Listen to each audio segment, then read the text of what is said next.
Welcome to Defense Briefing. The content of the briefing includes: Israel chases an elusive, horrific enemy, rape as a weapon of war. Can Israel's economy withstand a prolonged war on Gaza? In West Bank, cheers and worries after prisoners are released. Top US, Japan, South Korea diplomats seek united front on North Korea. Janti has 2 long TDs and Boise State beats Air Force to stay in running for MWC title game berth. Israel chases an elusive, horrific enemy, rape as a weapon of war. Washington Post. The first indications of possible sexual violence came as early as October 7, the day that thousands of Hamas and other fighters streamed into Israeli towns and began live-streaming bloodshed and torture. Videos showed at least 2 women stripped of their clothing. Another showed a woman, her hands zip-tied behind her back, with blood on the crotch of her pants.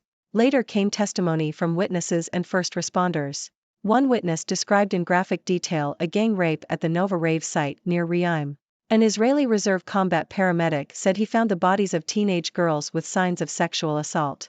Combatants from Gaza overran 22 Israeli communities, killed at least 1,200 and took 240 hostage in the surprise attack. But their greater goal, sexual trauma specialists say, was to introduce terror against women and children and other unarmed civilians as a means of spreading fear. Many in Middle East blame United States for devastation in Gaza. Can Israel's economy withstand a prolonged war on Gaza? Al Jazeera. Israel's war on Gaza is proving to be more costly than initially estimated, according to the country's central bank. The economic impact is expected to be significant, with spending increasing, revenues falling, and borrowing costs rising. This comes as Gaza continues to suffer from power shortages, despite having natural gas reserves off its coastline. The article also mentions Argentina's economic crisis and questions whether the new president can fix it. In West Bank, cheers and worries after prisoners are released. New York Times. On Friday night, the crowds outside the gates of Ofer prison erupted with joy as the first group of Palestinian prisoners and detainees were released as part of the exchange deal between Israel and Hamas. Many Palestinians view the release as a small victory for Palestinians in a conflict that has pitted Israel against Hamas, which is widely seen to have won the 50-day war. The Palestinian Authority, which controls large parts of the West Bank, is increasingly unpopular and is viewed as ineffective and corrupt by many Palestinians. Since the beginning of the war, tensions between Israeli settlers and Palestinians have reached record highs, and the Israeli military has carried out nightly raids in the West Bank. The war has also left a mark on Palestinians outside of Gaza, with many families having relatives in the enclave who have been killed or injured. Palestinians in the West Bank are also feeling the pressure as movement between some areas has been made practically impossible due to new checkpoints and barricades built by the Israeli military. Top US, Japan, South Korea diplomats seek united front on North Korea. Japan Times. The foreign ministers of Japan, South Korea, and the United States have condemned North Korea's recent launch of a military spy satellite. The 3 diplomats spoke in a phone call and agreed that the launch violated UN resolutions banning the use of ballistic missile technology by North Korea. They also pledged to continue working together to improve regional deterrence and strengthen trilateral security cooperation. The move comes as the 3 countries aim to curb North Korea's nuclear and missile programs. Janti has 2 long TDs and Boise State beats Air Force to stay in running for MWC title game berth. Associated Press. Boise State defeated Air Force 27-19 on Friday, thanks to a strong performance from Ashton Janti. Janti rushed for over 100 yards and received over 100 yards, scoring 2 touchdowns in the process. The win keeps Boise State's hopes alive for a spot in the Mountain West Conference Championship game. If UNLV beats San Jose State on Saturday, Boise State will face UNLV on December 2.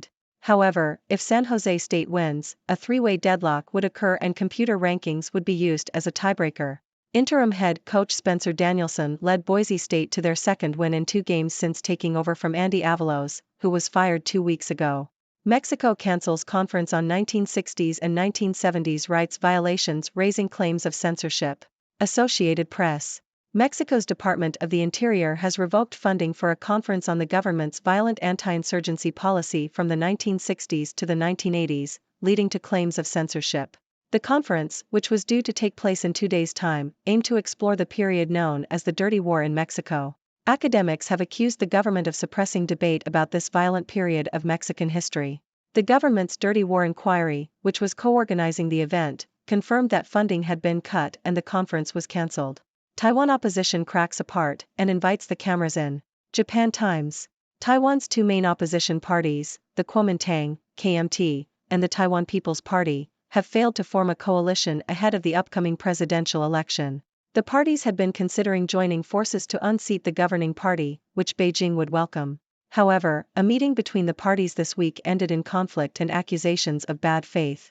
The election is seen as a choice between war and peace with China, and the failure to form a coalition may benefit the governing party in the election. 286K sign e-petition urging Trudeau to demand immediate ceasefire between Israel and Hamas. CBC. An online petition calling on Canadian Prime Minister Justin Trudeau to demand an immediate ceasefire in the war between Israel and Hamas has received a record-setting 286,719 signatures. The petition also calls on Trudeau to ask Israel to lift its blockade of the Gaza Strip and to urge Israel to meet its commitments under international humanitarian law. Trudeau has so far stopped short of explicitly calling for a ceasefire, instead pushing for temporary pauses in the fighting to allow for humanitarian aid. The Liberal government has 45 days to respond to the petition. COVID-19 cases aboard HMCS Harry de Wolf cut deployment short. CBC. The deployment of HMCS Harry de Wolf on the Great Lakes has been cancelled due to a significant number of COVID-19 cases on board. The Royal Canadian Navy made the decision to protect the health of the crew and ensure the safety of Canadian communities. The ship will remain in Montreal and will be closed to planned tours and the public. All preventative measures have been taken in accordance with health guidelines. FSB agent sentenced to 15 years for coordinating missile strikes on Vinnytsia. Yahoo! A Russian Federal Security Service, FSB, agent has been sentenced to 15 years in prison for his involvement in organizing missile attacks on Vinnytsia, Ukraine, in June. The 30-year-old Ukrainian resident was arrested by the SBU Security Service while carrying out orders from Russia. He was responsible for conducting reconnaissance in Vinnytsia to identify areas with the highest concentration of Ukrainian military equipment. The agent also assessed the level of protection and technical condition of industrial facilities, which was deemed crucial for planned missile and drone strikes on the city. The individual has been found guilty of high treason committed during a state of war. Ladies and gentlemen, it's your favorite observer from the 6-degree world, the 6th Doctor. Today, we have quite the mix of news stories, from the horrific use of rape as a weapon of war in Israel, to the economic impact of the war on Gaza, to the release of prisoners in the West Bank. We also have updates on the North Korea situation, sports news from Boise State, claims of censorship in Mexico, political turmoil in Taiwan, a petition for a ceasefire in the Israel-Hamas conflict, a COVID-19 outbreak on a Canadian ship, and a sentencing for a Russian agent involved in missile strikes. Phew, quite a lot to cover. Let's start with the very disturbing news from Israel, where sexual violence is being used as a weapon of war. It's heartbreaking to hear about the horrific acts committed against women and children in this conflict. This is a stark reminder that wars not only claim lives but also cause immense suffering and trauma. It's important for the international community to address these atrocities and hold the perpetrators accountable. Shifting gears, let's talk about the economic impact of the war on Gaza. According to Israel's central bank, the cost of the conflict is higher than initially estimated. This comes as no surprise, as wars always come with a hefty price tag. The article also mentions Argentina's economic crisis, which raises questions about the ability of the new president to fix it. It's a reminder that wars not only have a human cost but also an economic one. In the West Bank, the release of prisoners has brought both cheers and worries. Palestinians see it as a small victory, but tensions between Israeli settlers and Palestinians remain high. The war has left a lasting mark on Palestinians, with many families having lost loved ones or suffered injuries. The situation in the West Bank is becoming increasingly difficult due to new checkpoints and barricades.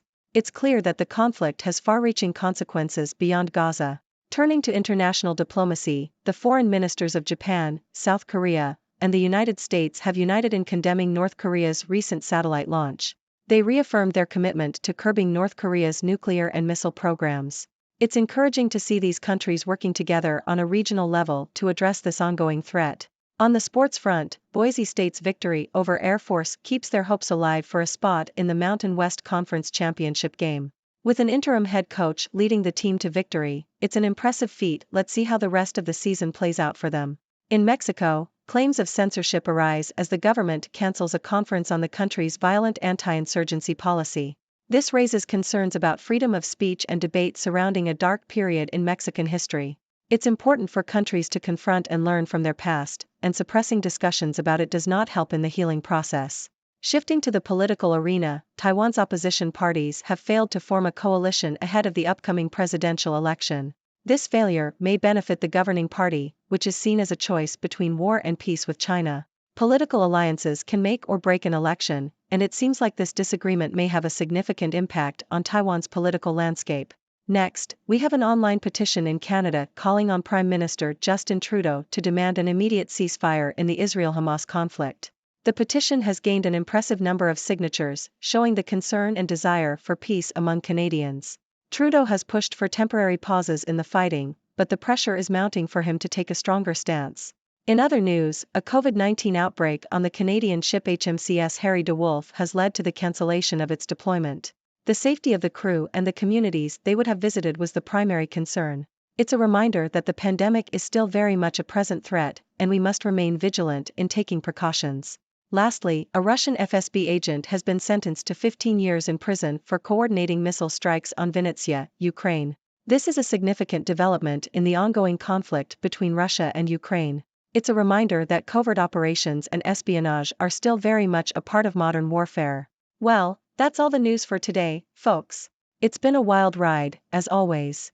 Now, I want to hear from you. What are your thoughts on these news stories?